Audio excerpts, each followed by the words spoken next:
Online fraud risks continue to grow. A new report from AARP. Welcome back to Techstination. I'm Fred Fishkin. Joining us from AARP is Director of Fraud Prevention Programs, Kathy Stokes. Hi, Kathy. Hey, Fred, it's good to talk to you again. Great to see you. And you have an overview for us, I think, to start with, a snapshot of what's going on today when it comes to fraud. This is in your new report. Yes, the new report is telling us what probably some of us, most of us are feeling, that fraud continues to grow exponentially. So many more people are experiencing fraud loss, whether it's monetary or stolen information that is used in identity fraud. We used to see maybe 15% or so of people would say that they'd experience that. We're up to 41% now. And what forms are these new approaches taking? You know, by and large, it's online, although the phone, home phone, is still a vector. But a lot of this is, being on social media and thinking it's, innocent enough to interact with quizzes. But what you're really doing in some cases is sharing information that a criminal can use to create a scam that you'll believe, or they could be phishing for information that might help them to break your passwords and steal accounts. Interesting. I know from personal experience, I get text messages saying that I owe this or that, and to respond, or easy pass, whatever it happens to be. And I don't recognize where it's coming from. And I guess that's one of the keys here that people should look out for. It absolutely is. And it's just a point now that we cannot trust incoming text messages, emails, phone calls, unless we're absolutely sure who they are. We need to just avoid interacting. If you get a phone call and you don't recognize the number, just let your answering machine or voicemail or whatever do the work for you. If it's a text message and it looks like it's from your bank, don't trust that it is. Go offline to call your bank using the number on your account statement, or if you have online access, go on there, see if they're trying to reach you. And chances are pretty high they're not actually trying to reach you. Sometimes it appears that it's coming from a friend or a relative, right? But if you look closely at the email or message, you find out that it really isn't. Criminals are good at taking over all sorts of accounts. It can be social media accounts, it can be email accounts, and then they use those accounts pretending to be the original owner and, spreading out as many communications to that person's contacts to say, I'm in trouble, I need your help, can you send me $500? And you think it's that person, but in fact, somebody has overtaken their accounts. How serious is this problem today?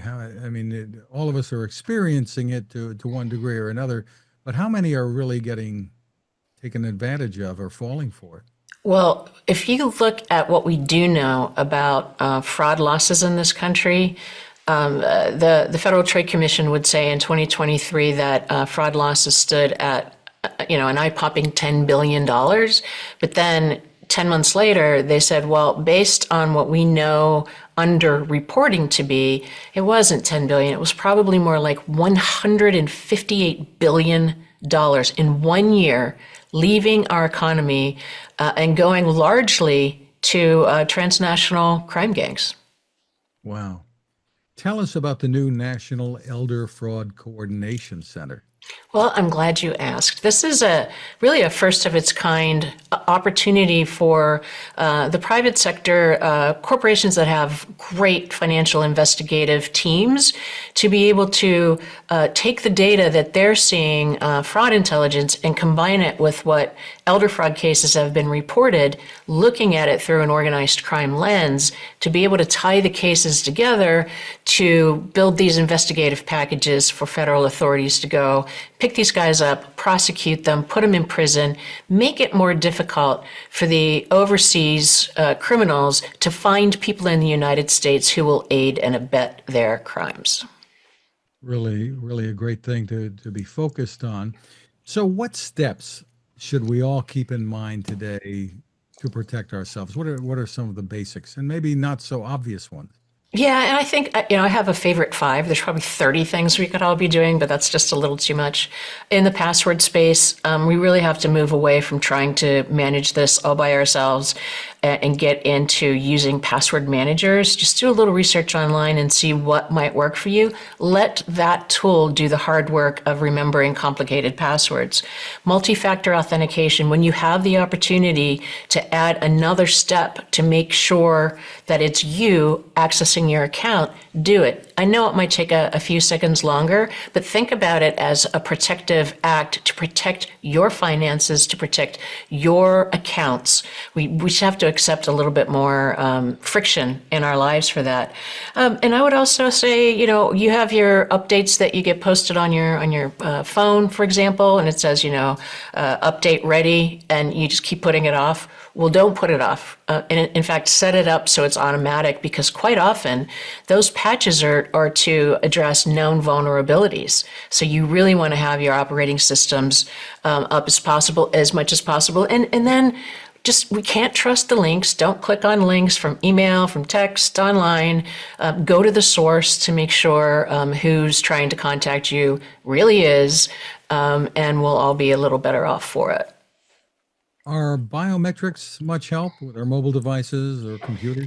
Yeah, I mean, it's a start. The biometrics currently aren't sort of standalone. It's associated with your password.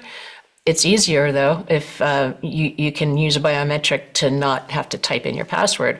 But we're going to get to a point where biometrics are separated from passwords. Passwords go out the window, and we use some sort of biometric to access our accounts. And I think that's the wave of the future, and really what we need to be doing at this point. We've reported on all kinds of things that are really interesting and potentially great with AI, but is it being used by the bad guys to a great extent too? It really is. I refer to this new artificial intelligence as the sort of the industrial revolution for fraud criminals. It just gives them so much more to work with, to scale, to make their attacks look almost perfect, maybe even perfect. So you can't tell that a person that you may be having a video conference with isn't really a person at all. There's just a lot that they can do to get past barriers, to get emails through systems that they don't get caught, by your spam filters. It's all out there, but the information is the same. We have the protections that we should be using. We need to be talking about fraud sort of as a regular point of conversation. The more we're talking about it, the less stigma is involved if it does happen, the more support we can get, and the better protected we are. Where can we go to learn more? Yeah, head over to aarp.org/fraud watch network. Just terrific. Congratulations on the work that you're doing. So important. Kathy Thank you. Stokes, thanks for spending time with us. I appreciate it. Have a great day.